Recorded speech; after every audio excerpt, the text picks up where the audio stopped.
Ohio, December 1973. George Rogers, a 41-year-old furniture salesman, suffered a cardiac arrest in his home. By the medical standards of the time, it was an ordinary event, though rare for a man his age.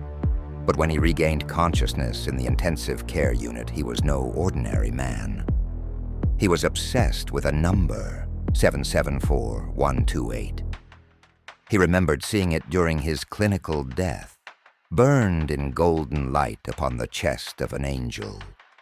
And when the doctors undressed him for examination, they found that number there, burned into his skin exactly as he had described it. But the number was invisible in normal light.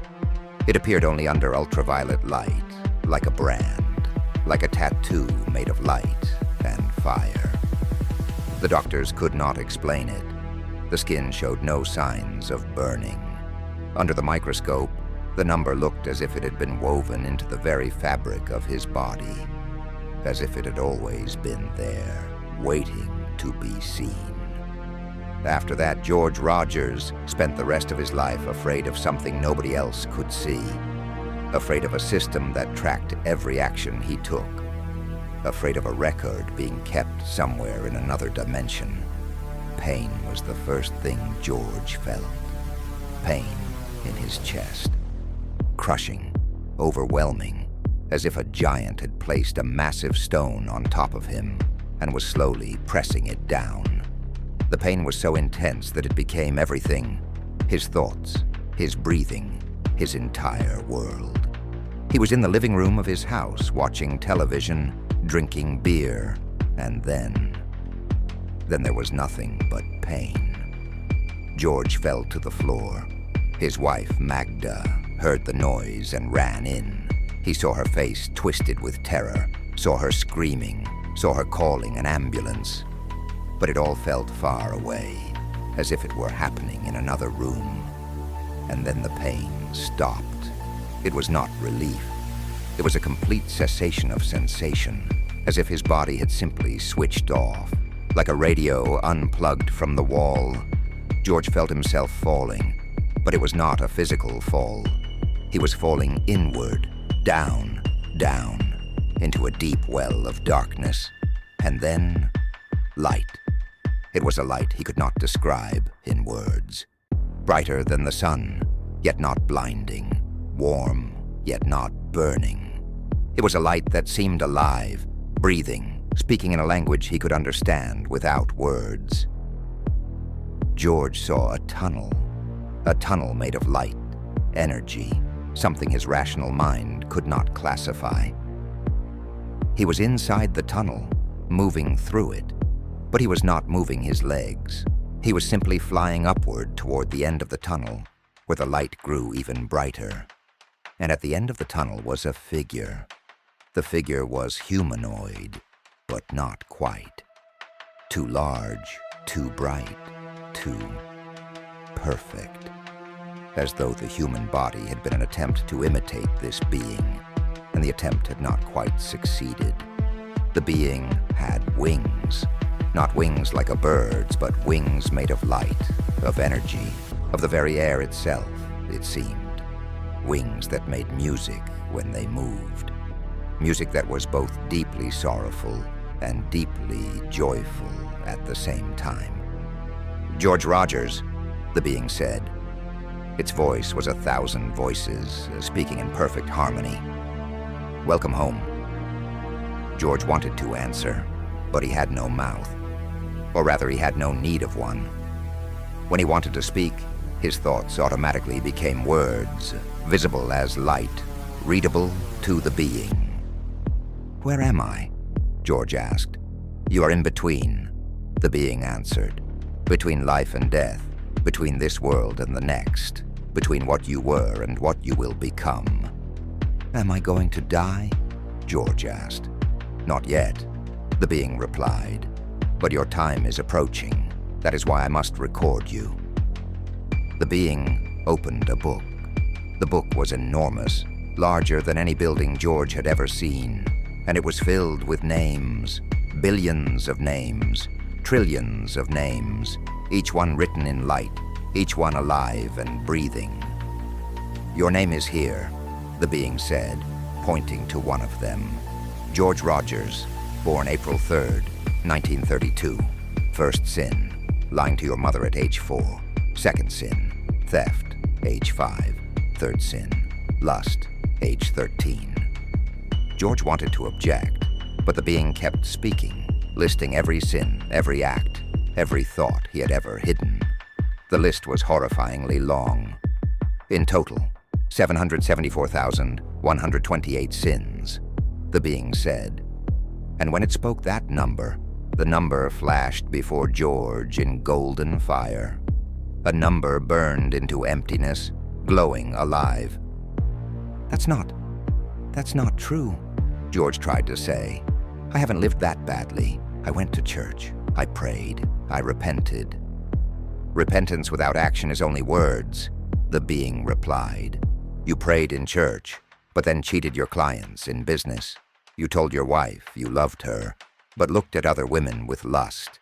You repented in church, but committed the same sins again the next day." George realized it was true. His sins were piling up like snow on a roof, heavy and cold. "But you are still alive," the being continued, "and you still have time to change. That is why I'm giving you this." The being came closer, and the number 774128 flew out of the book in shining gold. The number approached George's chest, and he felt it touch his skin. The heat was intense but not painful. It was like touching a red-hot poker without pain, without harm. The number wove itself into his flesh, becoming part of him, coding him at a molecular level. "This is your eternal identifier," the being said. "Every action you take will now be recorded. Every sin will be added to the count. Every good deed will be subtracted. The system is tracking you, George Rogers. The system is always tracking." "The system?" George asked. But the being was already fading. The tunnel of light began to fold in on itself, narrowing, igniting with a new fire. A fire that became pain as it moved closer to George. And then George heard a voice, a living voice, a human voice, shouting his name. George opened his eyes in the hospital room, and his chest was exploding with pain as the electric pulse stimulator tried to restart his heart. "He's regained consciousness," he heard a nurse shout. Doctors surrounded his bed. They inserted tubes, drew blood, asked him questions. "George, can you hear us?" the doctor asked. "You were clinically dead for 4 minutes. We're very glad you're back." 4 minutes. George was sure he had spent much longer in the tunnel. He was sure hours, days had passed. "I need to undress you for a full examination," the doctor said. When they removed his clothing, the doctors froze. On George's chest, above his heart, was a number, 774128. The number was red, as if burned in, but the skin beneath it looked completely normal. No blisters, no wounds, nothing to suggest a burn. "How did this happen?" the doctor asked, leaning closer. "George, how did you get this mark?" "I don't know," George answered, though he did know. He knew it in every cell of his body. The number was almost invisible in the normal light of the hospital room, but he could feel its presence, like a tumor growing beneath the skin. The doctors took samples. They sent him for ultrasound, X-ray, MRI. Nothing explained the number. According to medicine, the number should not exist. The skin was perfect. But under ultraviolet light, the number glowed like an electric sign. It was bright, unmistakable, undeniable. "This is very strange," said the dermatologist, studying the UV images. "The skin has luminescent properties I have never seen before. It's as if the ink were woven directly into its structure. But that's impossible. This is not medicine." George stayed in the hospital for a week. The doctors were baffled, but eventually discharged him with a diagnosis of unknown origin. There was nothing more they could do. When George returned home, Magda was crying. She hugged him, then pulled back and looked at his chest. "What is that?" she asked. George could not answer. How could he explain what had happened? How could he tell her about the tunnel, the angel, the number now living in his skin, tracking his sins? He simply said, "I don't know." The first thing George did when he got home was point a UV flashlight at his chest. The number glowed, bright and clean, as if it had been literally burned into the skin. George began counting his sins, every false word, every stolen moment, every stolen glance. He kept a journal, recording each sin and then adding them up. But after a week, he stopped. The numbers were too large. His sins were too many. Instead, he began to live differently. He decided that every good deed would subtract from his account. He started donating to charity. He helped his neighbors. He prayed more. He went to confession every day. But the fear did not go away. If anything, it grew stronger, because George began seeing the number not only on his own chest. He started seeing it everywhere, on the foreheads of people he met. Different numbers for different people, but all glowing yellow when he looked through the UV lenses he had bought. Everyone he encountered was marked. Everyone was being tracked. He saw a number on the forehead of a supermarket cashier, an enormous number in the millions, a huge number for a young man, perhaps 25 years old. He saw a number on the forehead of the police officer who stopped him for speeding, smaller but still large. He saw a number on the forehead of the priest when he went to confession, a surprisingly small number but still there, present. George began obsessively recording these numbers. He kept a journal of everyone he met and their numbers. He tried to find a pattern, some code that would explain the system. But there was no pattern. Young people sometimes had high numbers, sometimes low. Elderly people sometimes had high numbers, sometimes low. Life and experience seemed to have nothing to do with the number. The only pattern George noticed was that the numbers were always changing, slightly each day, slightly each week. The figures rose and fell like stock prices, and every time George saw a person's number increase, he felt a chill in his chest, the chill of knowing that the system was tracking. The system was always tracking. 6 months after his heart attack, George stopped going to work. He told his boss he was sick, and his boss didn't care. A furniture salesman was easily replaced. Instead, George sat in his house in complete darkness, holding a UV flashlight in his hand, and meditated on the number on his chest, 774128. The number remained unchanged. Despite all his good deeds, despite all his prayers, the number did not move. That is because the numbers are calculated differently, a voice in his head told him. A voice that sounded like an angel, but no longer a good one. George could not remember when the voice had appeared. Perhaps it had always been there in his subconscious, waiting for the right time to be heard. Or perhaps it was the angel returning to explain the errors of his path. Good deeds do not subtract from the count, the voice explained. Good deeds only freeze the count. They prevent it from increasing further. But the number does not decrease. The number never decreases. Why? George asked in his mind. Because sin is permanent. Once you have sinned, the sin exists forever. It is recorded in the book, and nothing can erase it. Good deeds only show that you are sorry.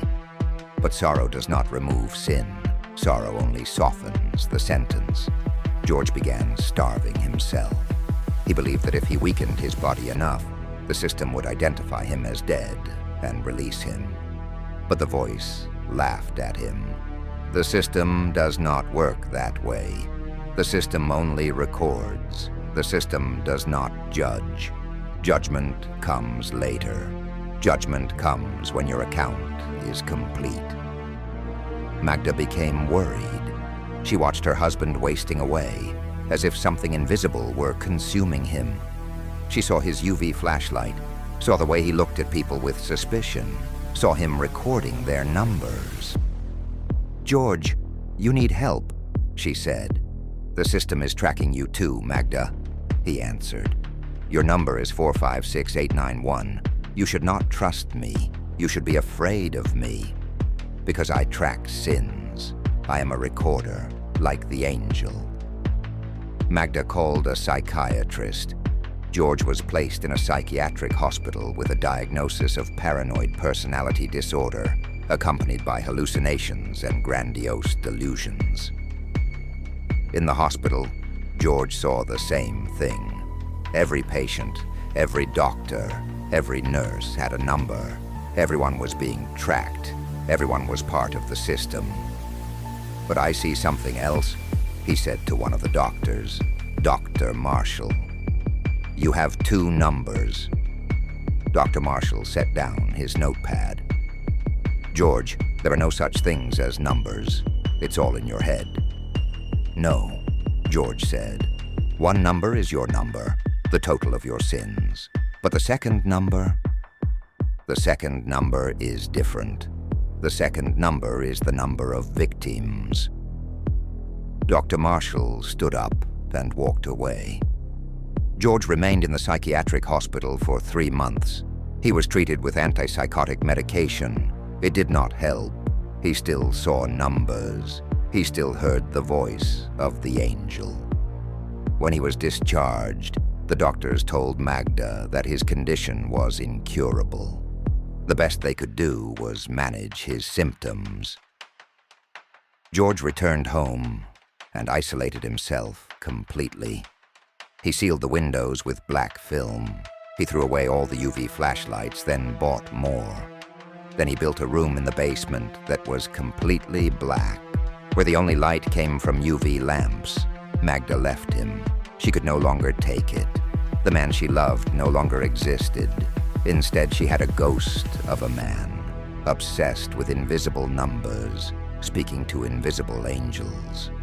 George spent the remaining years of his life alone in his house, in his black basement room, tracking numbers, confessing to the angel only he could see and hear. When a neighbor found him dead in 1987, George was a dried-out shell, weighing less than 100 pounds. He sat in his chair, facing a UV lamp aimed at his chest. On his chest, the number still glowed. The number had not changed. 2019. George Rogers' house, long abandoned, was bought by a young couple who got it at a very low price.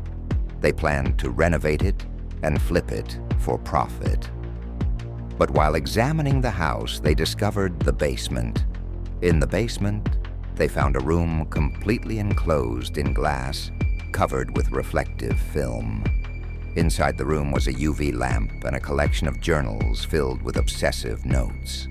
The journals contained numbers, thousands of numbers. Each number was paired with a date and a person's name. On every page, there were more entries than one person could logically encounter in a day. Some names appeared multiple times with different numbers, as if George had seen the same person repeatedly, each time with a different number. A young man named Todd, who had bought the house, was curious. He bought a UV flashlight and pointed it at his own chest. Nothing happened, no number. But then when he pointed the UV flashlight at his wife, Sarah, he saw it. A number glowing yellow, as if burned into her skin, though her clothes were intact and her skin looked completely normal. The number was long, multi-digit, larger than any number in George's journals. "What is that?" Sarah asked, seeing his expression.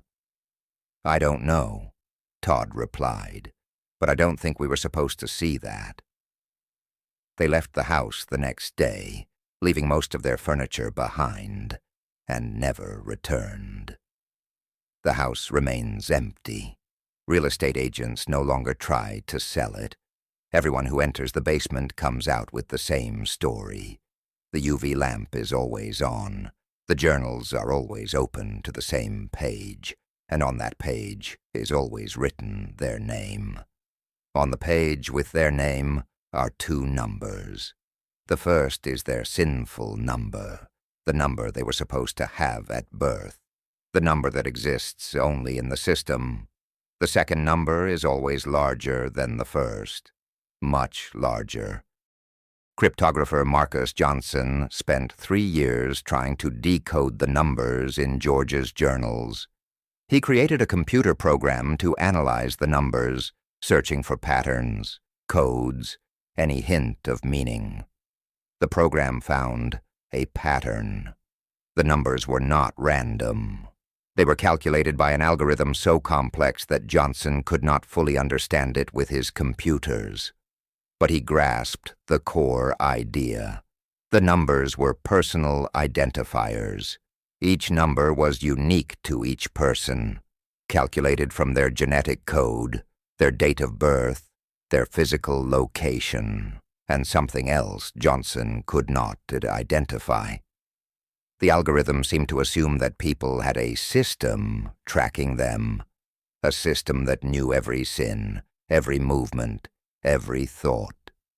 Johnson published his findings in a cryptography journal, but his research was rejected as pseudoscience, fantasy, an attempt to find meaning in nonsense. But Johnson knew the truth. He saw it in the numbers. The system was real. The system had always been real. And then, in 2023, something strange happened. People all over the world began reporting visible marks on their skin, numbers glowing under UV light, numbers they did not remember receiving. The numbers appeared in live television broadcasts, in social media videos, in hospital records. They were all different, but all had the same format: 8-digit identifiers glowing yellow under UV light, woven into the skin at a molecular level. The Vatican issued an official statement denying the existence of such a system, but the Pope demanded a UV flashlight in his private chapel. And when the light was directed at his chest, a number glowed bright and clean, like George's. On the Pope's side was a number millions and millions and millions of times larger than George's. The Pope looked down at the number and said only one thing: "I always knew."